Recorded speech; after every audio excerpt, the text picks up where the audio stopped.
Hello, I'm Waqar Rizvi, and this is Scope. Israel has once again carried out airstrikes in Syria on targets it claims were arms depots used by Iran and Hezbollah to transfer weapons. Russia has spoken up, condemning the attacks carried out from Lebanese airspace, saying Israel used 2 civilian passenger planes as cover. At a time of an announced U.S. pullout from Syria, will we now see a more assertive Israeli role in Syria?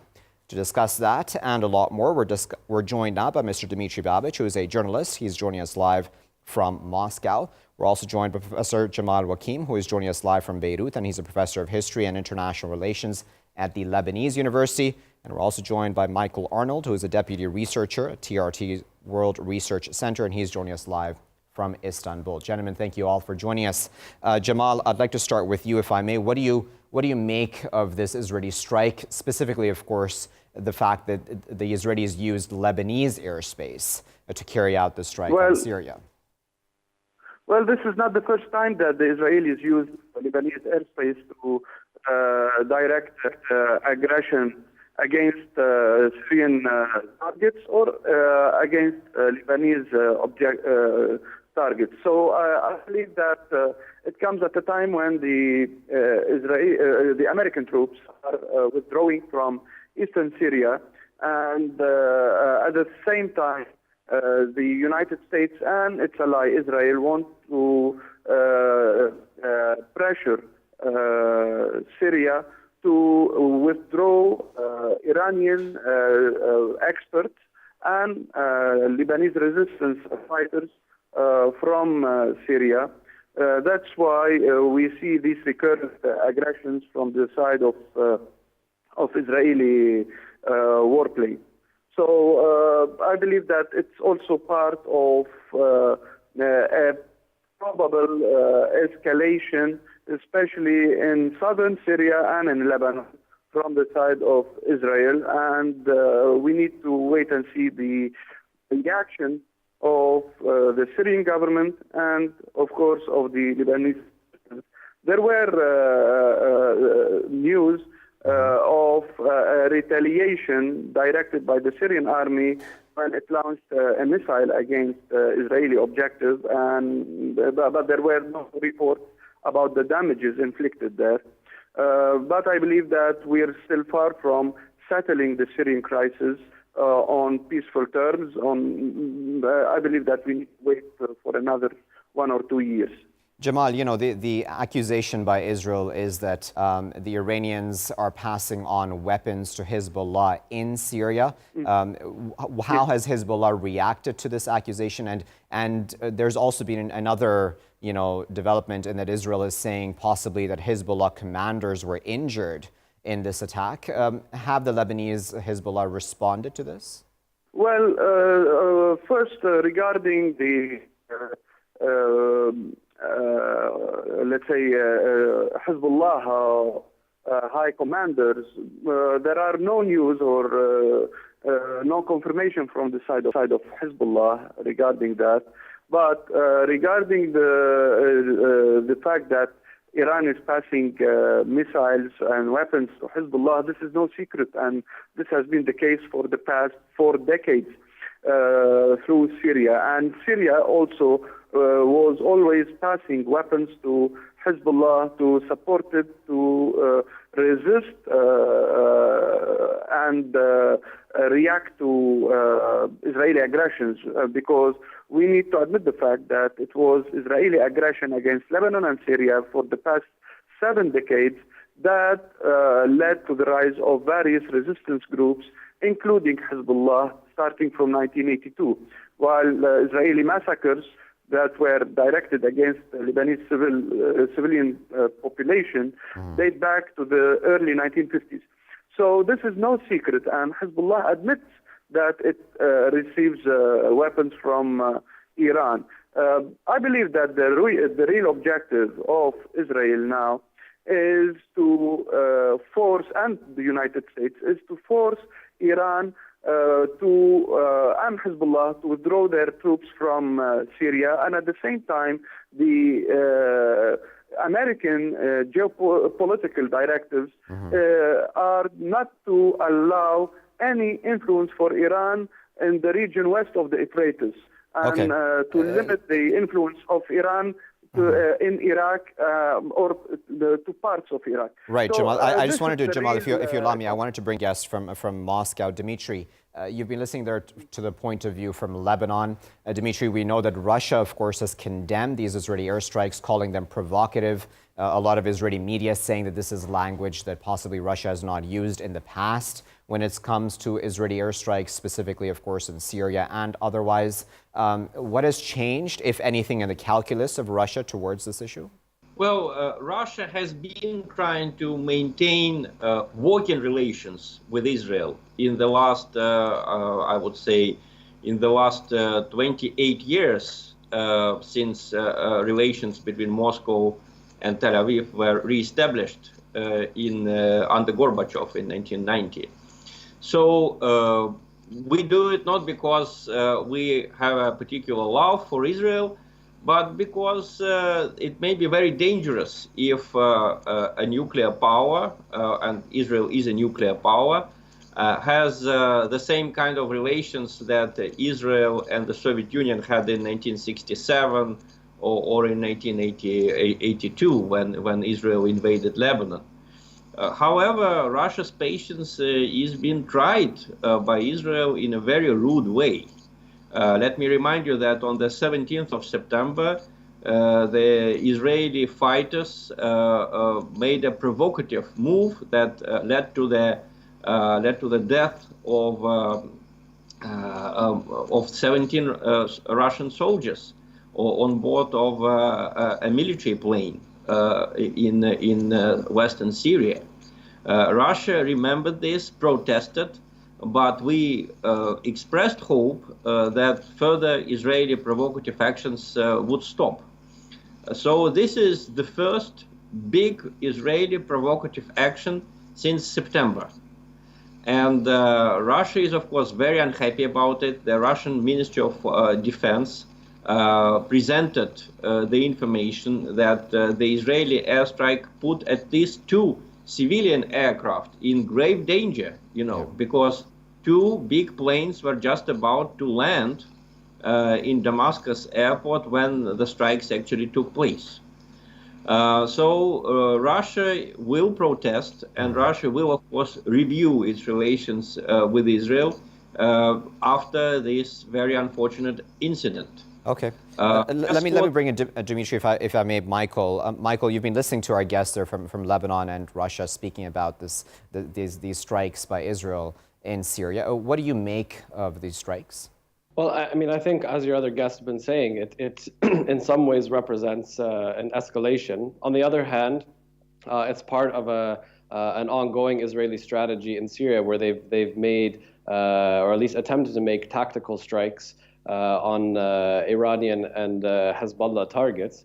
It remains an open question of how effective these and other Israeli strikes may have been. But I just want to also bring this point in that, yes, definitely any new military action in Syria raises the stakes to a certain extent, of course. But I think there are a number of factors here that need to be considered that actually point towards the fact that a significant escalation is unlikely. Miscalculations, of course, can always happen, and things can get out of control. But I think there's a number of factors here, and I'll just quickly go through them and perhaps build on them afterwards. But number one, I think the Russian concern in Syria at this point is stabilization. They want Syria to be stable. Therefore, you see the strong reaction from the Russian side towards the Israelis, making unilateral strikes, putting civilian aircraft in danger, and really sort of ramping up tensions in the region. Yeah. Next, we have the wider regional issues to consider. Of course, Saudi Arabia is the main foe of Iran, arguably, in the region, and is also not a fan of Hezbollah. However, I think the Saudis, given recent events, are perhaps recalculating their positions. Not that they will be in favor of Iran or Hezbollah, but I don't think at this point that the Saudis would also be pleased with any new escalation against Hezbollah, either in Syria or in Lebanon. And this is something the Israelis have to take into consideration. I mean, recently the Israelis announced or made a statement to the effect, or officials have made statements to the effect that the murder of Jamal Khashoggi should be ignored by Israel in order to preserve this growing bond with Saudi Arabia. Finally, I think another factor that needs to really be considered here and is not often invoked when we're talking about this is Hezbollah's fighting capability. It's one thing for the Israelis to make assaults on the Gaza Strip when they're up against a relatively small and not heavily armed group like Hamas. It's quite another thing to escalate against Hezbollah, who has the capability of not only hitting Israeli cities, but also of having potentially thousands of fighters try to overwhelm the Israeli border. And I'm glad you made that last point there, Michael. I do apologize for interrupting you, but I wanted to, because I know Jamal has to leave us early. Jamal, I just wanted to get your opinion on that last point Michael there just made. How do you think, Jamal, that in the coming days Hezbollah will view these Israeli strikes? Do you think Hezbollah is viewing this as an attack on itself, and will it respond in some way? Well, I believe that Hezbollah considers this as an attack against its operatives in Syria, but at the same time, I don't believe that Hezbollah will react or escalate the situation, because the American strategy and the Israeli strategy so far is to isolate Hezbollah on the political level. This is what explains, for example, the political crisis in Lebanon, and the impossibility to form a new government after 6 months of the legislative elections. And at the same time, I believe that the maneuver that was made by the Israeli warplanes were meant to cause a civilian disaster because there were news that 2 civilian jets were under risk of being targeted by Syrian missiles. And had it not been for Syrian I believe the resilience and not to act or not to escalate their reaction, we would have seen a disaster. Maybe 1 or 2 jets would have been shot down, civilian jets would have been shot down, and this would have caused an international outcry mainly against Hezbollah. I believe that this was the reason for the Israeli maneuver over Lebanese territories. They wanted to do the same thing that happened with the Russian jet that was downed by Syrian defenses near Latakia a few months ago. So I believe that this was the real objective.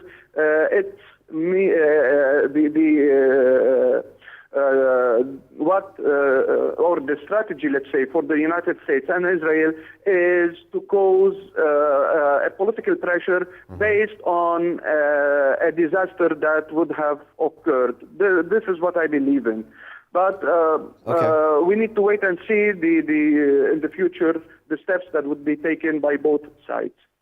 Okay, gentlemen, we're just going to take a very short break. Say goodbye to Jamal. We, of course, appreciate his insight. Michael and Dimitri, please do stay with us. We'll be right back after this short break with more on this. Welcome back, viewers. We're still in the scope, and we're discussing those Israeli strikes on Syria, of course, and the ramifications of that. Dimitri, before we went to break, we had Jamal there talking about, of course, the Lebanese point of view on this. But I wanted to go back, if I may, to the Russian point of view. And the Israelis would argue, Dimitri, that Russia promised them, that's what they're claiming, that Iranian forces would be kept at least, I believe it's 80 kilometers away from what Israel calls its border. And that Russia has not lived up to those terms of the agreement. What do you make of that, Dimitri? Well, I think first, thanks to Jamal for reminding us of this incident that I talked about in my previous response on the 17th of December. Yeah. 17th of September, the Russian jet was downed because of the Israeli actions. The Israeli fighters operating over the territory of Lebanon and attacking Syria. So Russia had direct losses from an Israeli strike, and it took enormous patience on our side not to react to it militarily. As for the Israeli claim that Russia promised them that there would be no Iranian presence on the border with Israel, first, so far there were no attacks against Israel from the Syrian territory. There was not a single border incident. There were cases when missiles or shells, as a result of the civil war going on in Syria, landed on the Israeli territory, not killing anyone. On the Israeli side, there were several terrible, deliberate attacks against the Syrian territory, against the territory of a sovereign state. And Israel did it at the moments when Syria was going through a real disaster with Islamists, basically almost taking control of Damascus and spreading their influence over most of the Syrian territory. I think that the main counterpart for Israel should be the Syrian government, not the Russian government. Russia is not ruling Syria. Russia does not want to rule Syria. We want Syria to elect its own parliament, to elect its own government. That's why there is a constitutional commission working with the help from Russia and from other states. That constitutional commission is comprising not only the representatives of the Syrian government, but also of the Syrian opposition. So this will be the Syrian government that Israel should deal with. But I don't think the new Syrian government will be encouraged to take into account Israeli concerns if Israel continues to behave as it does now. And if you look at the Israeli strategy, it's very short-sighted. I mean, it's just about airstrikes, killing, making targeted murders. Israel is now very proud about this latest airstrike, allegedly killing an Iranian general and 2 Iranian military officers. I would imagine just imagine what would happen if Iran or if Syria killed an Israeli general and 2 officers, either in Israel or outside the territory of Israel, on the territory of a sovereign state. The reaction from Israel would be very, very cruel, I can assure you.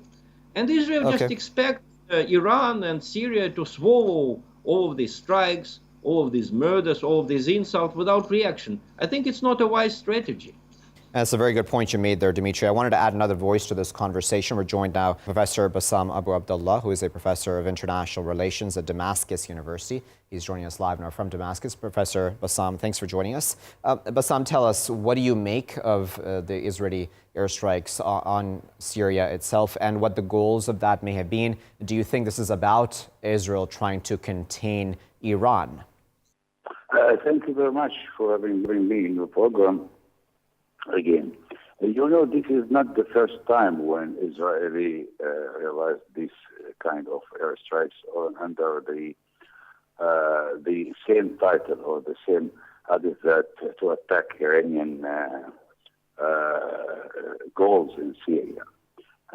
First of all, this is one of the most dangerous airstrikes because it endangered 2 civil planes. One landed in Beirut airport, the other one landed in Damascus airport. So it's that the Israelis tried to protect their planes through through having a maneuver in front of a civil planes, which is very dangerous. At the same time, the targets of these airstrikes is failed generally because the Syrian defense air defense could achieve 14 rockets, 16 as defense ministry in Russia declared and the Syrian sources declared. So the targets of the Israeli is different. One of them is relevant to the internal affairs of Israel. I mean, because now Israel is going to the elections, and Netanyahu wants to say to the public opinion that I am in front of that the American troops will withdraw from Syria. Israel can protect its interest in Syria. I mean, here they are claiming that they are attacking the Hezbollah or Iranian, but at the end of the day, we know that they are attacking Syrian military targets, not Iranian. So I think this is one of the targets. The other one that they want to send a message to Russia that, in spite of the discussion between the military officers in Tel Aviv and Moscow, they discussed all these questions in the last meetings between them in Moscow. In spite of that, Israel still and will continue its airstrikes inside Syria, which is the other message to Moscow. All right, so Michael, what do you, if I may come in, Bassam, I want to ask Michael as well. Michael, what do you think the Israeli intentions are at this point? The Israelis, I imagine, obviously are not happy about any announcement of a U.S. pullout from Syria. Do you now think that Israel, and all of our guests have spoken about this, of course, as have you, that this is not the first time, of course, that Israel struck Syria, but do you think that Israel will now, going forward, be even more involved in Syria, considering the U.S. seemingly will walk away? I don't think it will change that much from the Israeli perspective. Like I said before, I don't think at this point that the Israelis will actually want to escalate things to the point that they risk an all-out conflict. I think your other guest pointed to some political factors behind that, and I think that holds some weight as well. On this, I think, should be seen in conjunction too with the recent Israeli operation on the Lebanese border, where they seemingly discovered what seems to be all of a sudden a series of Hezbollah-built tunnels. I think any observer, even just of the Israeli security apparatus, would find it a little bit hard to believe that these tunnels were found all of a sudden. And the fact that that announcement and that operation, for example, coincided with not only an electoral cycle beginning in Israel, but also these corruption charges against Benjamin Netanyahu, without being too cynical, should not be discounted. And I think the same thing can apply for various of these types of strikes in Syria. As your other guests have mentioned, these have been relatively limited. They've struck arms depots, very sort of tactical targets that don't have much of an effect on the strategic issues at hand.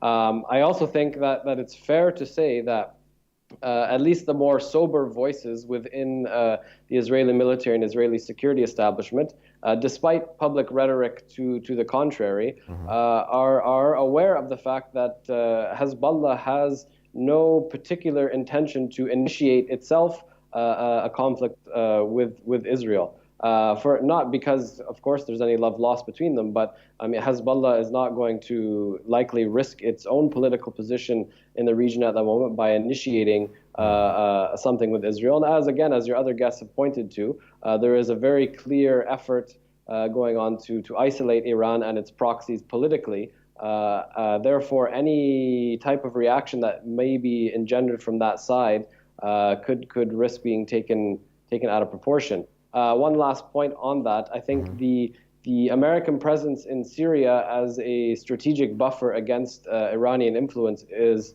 a bit over-exaggerated. Of course, the presence of American forces on the ground would obviously prevent attacks against them in those areas which they are present because of the potential repercussions. However, the Americans were very late to the game in Syria. Their focus was primarily against ISIS. And 2,000 American soldiers is not much of a strategic buffer against Iranian actions in the region. Well. So I don't think that the American withdrawal, at least from the Israeli side, will actually change their calculus all that much. Okay, we'll leave that as our final word, gentlemen, but of course we appreciate all of your insights. That was Michael Arnold, Deputy Researcher at TRT World Research Center, who was speaking to us live from Istanbul. We also had Professor Bassam Abu Abdullah of Damascus University speaking to us, and of course we had Dimitri Babish as well, who took his time out to speak to us from Moscow, and he's a journalist. Earlier we of course had Professor Jamal Wakim as well speaking to us from Beirut. Now, viewers, as all of our guests there said, of course we have Israeli calculations when it comes to these airstrikes on Syria, but Israel has, of course, been doing this for a while now. This is not a new development, certainly, and at this time we'll have to, of course, see how Hezbollah will react, how Iran will react. They haven't yet reacted as strongly as they may have in the past. We, of course, have the Lebanese, though, who are going to be going to the UN Security Council, seemingly to protest another illegal violation of their airspace to carry out this airstrike. And Russia, of course, has condemned this as provocative because it put in danger 2 civilian passenger planes that were landing in Beirut and Damascus, respectively. We'll keep a very close eye on this development, not just in Syria, but its regional implications vis-a-vis the crisis that continues there. Stay tuned to us here in The Scope, as we'll be back with our next segment after this break.